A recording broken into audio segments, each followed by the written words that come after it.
लोकमतनं अत्यंत चाणाक्षपणे राजकारण्यांपैकी मला आणि आमचे आशिष शेलार पण ज्युरी आहेत वाटतं ना, आम्हाला दोघांना ज्युरी म्हणून काम करायला सांगितलं.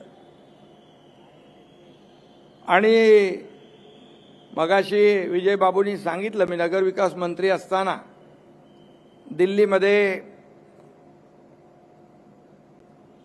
Best politician of the year हा पुरस्कार मला केंद्रीय अर्थमंत्री निर्मला सीतारामजी यांच्या शुभ हस्ते दिला.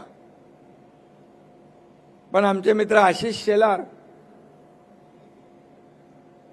यांना अजून हा पुरस्कार मिळालेला नाही आणि म्हणून या पुरस्कारासाठी तुम्ही त्यांना ज्युरी बनवले, पुरस्कार मिळू नये म्हणून काय,